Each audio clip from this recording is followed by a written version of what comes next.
Oh, Seven Citizens Black here from Casa Black Gaming, and I hope everyone's having a great week and possibly even enjoying their time in 318, assuming you can get any sort of playtime in. I myself have had some good stretches, especially during some off hours, but I've also experienced some various issues as well, and it's not all been smooth sailing, so to speak. But I have managed to do quite a bit of salvaging where I was able to sell full loads of recycled material, and then a few more where things went a little wrong and I wasn't able to complete a full run. I did manage to solo salvage a Hercules, and so if you're interested in checking out that video, I will link it at the end, as things got kind of crazy at the end of that one, so it's worth checking out. Today though, I wanted to share some of my experiences and offer up some helpful tips for those who can now or will be able to soon enough, once many of the server issues are patched, be able to get out there and know what to look for, and some tips on how to make the experience more successful, and to share some observations that can help reduce any frustrations that you might encounter. Overall, I've had a very successful and enjoyable time with salvaging. Now, if you like what I do and would like to help the channel grow, then please like, subscribe, and comment on your own salvaging and how it's going. And if you have some other tips or some corrections on my tips, then please definitely share those with me, as we're all in this together and just trying to scrape a living.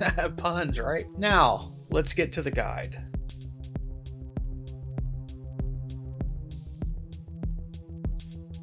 Let's start with a good starting location and calling out your ship. So right now, as things stand, I've been basing myself out of Orison. The reason for this has been because of all of the tram issues on the other planets, where getting stuck or killed by the trains has been a very real issue. And so to help alleviate those issues, as well as just weird spawn locking things that can cause infinite loading loops, I went with Orison because the shuttles seem to be more reliable than those death trains. I know that the normal train of thought, more puns here, is to leave a planet and then set your spawn at a station, but while I'm doing salvage as my main gameplay loop, I found it easier to just base myself out of Orison and even log out there after a successful salvage run. I've not been able to sell my salvage materials at Platinum Bay on stations, which I thought would be a thing, but when I go to Platinum Bay to use those commodity terminals, I just get a lock on selling them, so the only places I've found to sell RMC has been at TDDs on planets, so I just keep my spawn on Orison. Now, I know that bed logging is something some of you might want to do, but with the issues of 318, I found myself getting stuck in the infinite loading loop more often than not when logging out from the bed. So again, I've been based out of Orison, even Crew L1 if I'm ready to log out and don't have a full load to sell for a number of reasons. And with the shorter Atmo flight in and out of Orison, it's not been that bad really.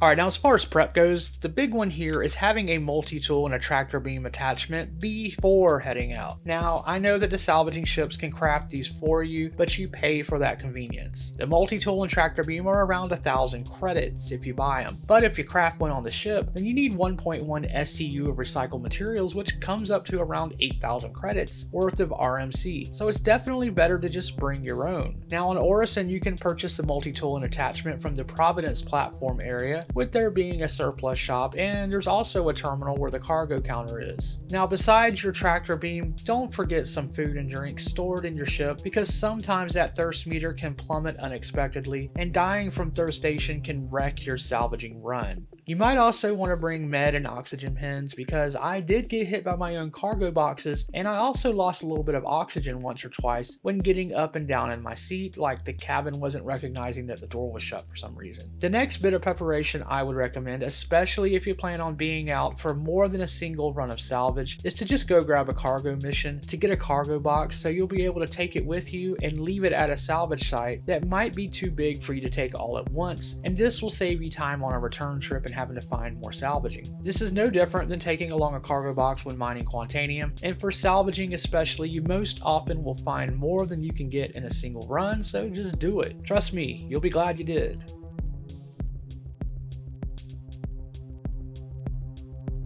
Alright, so for locations, I did originally try to search at some of the newer popular places, such as the 600i wreck site, or around known spots where pirates might frequent, where wrecked ships are most likely to occur. Now, I did find some, such as this poor sentinel you've been watching me salvage here, but overall, I found them to be just too sporadic and not something definite that you can depend on for certain money. Not to mention that people are seeing vultures for what they are, and they'll come after you.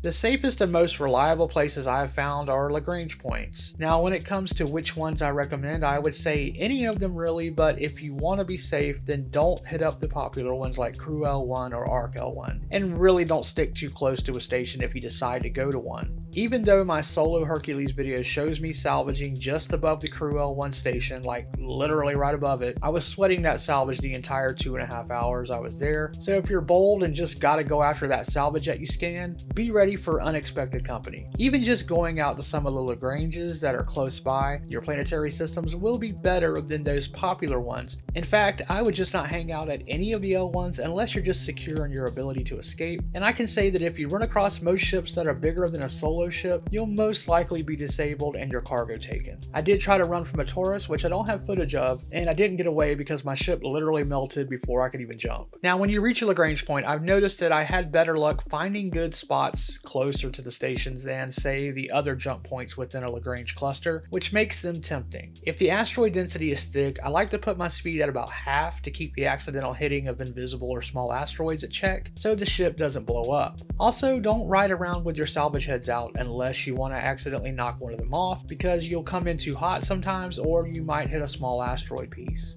Now what you're looking for are mega clusters like the one I'm scanning here. Single clusters that turn out to be salvage are usually just single ships, which is fine, and you can use their signals when in scanning mode to detect for the larger ships, because asteroids you mine will have around a 1700 RS, and then larger ships will have more than that, or just be auto-detected from further away and show up with the salvaging icon. Keep in mind that the salvaging icon will not usually display until you're under 3,000 meters away, so everything will look similar with that cube icon until you get closer, which is why I like to just look for the clusters, because this is a good sign that you'll find a bunch of metal pieces to salvage. And while it's cool to salvage a ship, I honestly prefer the scrap metal chunks for solo salvaging because they're denser than these smaller ship hulls like the Titan, and therefore you get more material when scraping. And you can come upon anywhere from 3 or 4 to around 10 pieces. Some of those pieces can net you anywhere from 2 to 4 or maybe even 5 boxes of scrap just from one single piece. So now you see why I said to bring along a cargo box, because if you run into a large cluster like this, you'll want to come back.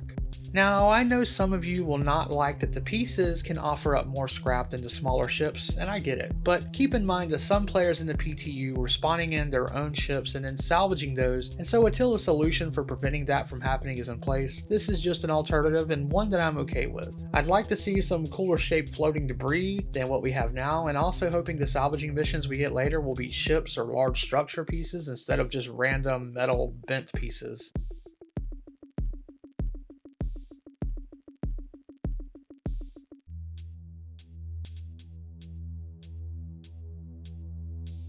When you found your space junk or ship, I recommend using the cinch salvaging module for the smaller floating pieces over the abrade. The abrade's faster, it's true, and collects a wider area, but the cinch gave me more material and was easier to hit those tight corners in my testing, and the times were not that different for the amount I received. Plus, on these scrap pieces that can be smaller than medium or large ships, the beams were able to stay focused and together tighter. This is a preference, and some might want to use the wider module, which is your call, but things feel different on the live PU versus PTU as adjustments were made. Now let me know down below your findings on the abrade module and how much scrap you're getting from some of these scrap pieces in particular. Now another thing I want to point out is your laser spacing. With the cinch lasers, I like to space mine at almost touching when moving them with the alt and middle mouse scroll so that the circles look like a figure 8. This seems to be a nice spacing that doesn't leave too many gaps when you're salvaging. When I used the abrade, I did not space it all really too much because it left a lot between the two, so I left those lasers pretty much on top of each other, but again, your preferences will vary on this. Now where times really can hurt you isn't the module you use, but the server performance, and how you'll know this is after you've filled a box of RMC, you're going to hear the machine down below packaging up that RMC.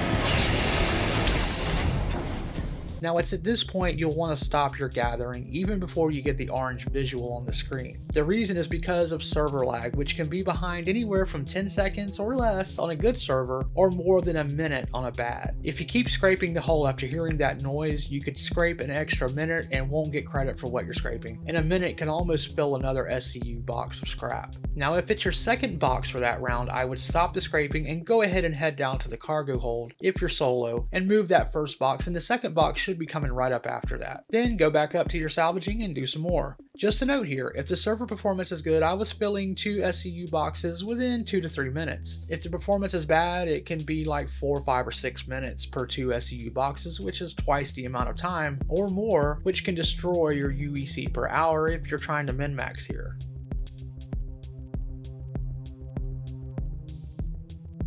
Alright, so once your 12 spots are full, you can head out or you can fill up the other 2. Now, I didn't try to squeeze more onto the ship because I did not want to bother with janky boxes that can move or clip out of your ship or could even destroy the ship. Even with the 12 boxes you have spots for, you can have issues such as one or more of the spots not being recognized or bugging out and even falling out of your ship or rattling around causing other issues. I prefer to just use it as intended, but if you want to be a chancer, then by all means have at it, load it up with 20 boxes or whatever. Those crazy explosion videos make for awesome footage that I do enjoy watching. I'd also say to be mindful of your cargo, especially if the server is laggy, and you need to know when to get up and down to move both cargo boxes without waiting for that orange notification to come up, which can just save you time as I mentioned earlier. Also, when it comes to getting a 30k while out, I did have one with my cargo deck half full, and when I came back, I was back at the station and the cargo was still in my ship. So that was nice, but again, this might not be the case every time the servers crash. But it's nice to know there is a possibility of server crash protection.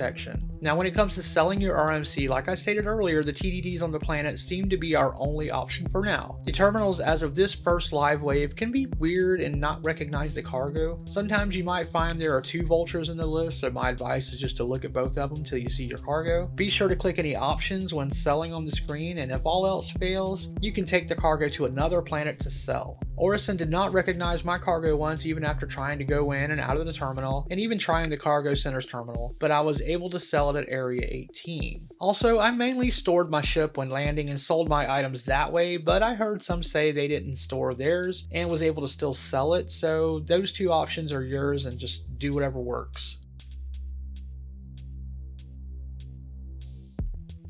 Alright, so that's going to do it for my observations and some do's and don'ts when it comes to salvaging in the verse. I hope that through my trial and error you were able to learn something helpful here, and I and others would appreciate any suggestions or tips that you can offer those of us who can learn more. I wouldn't mind hearing honestly about how you guys are doing out in the belt. So far, I've been pleasantly surprised that salvaging has been the best go-to moneymaker that is the most stable with all the server issues that the game has had. I mean, you'd think it'd be the opposite, that being new, it might not be the best thing to do now, but it really has been a nice way to make money most days and not have to deal with too many game-breaking issues that other sources of income have had. Now, I look forward to doing more of it and this gameplay loop growing in the future. Now, remember to be kind to your fellow gamer, help keep the verse clean one ship or space junk piece at a time, and stay positive citizens.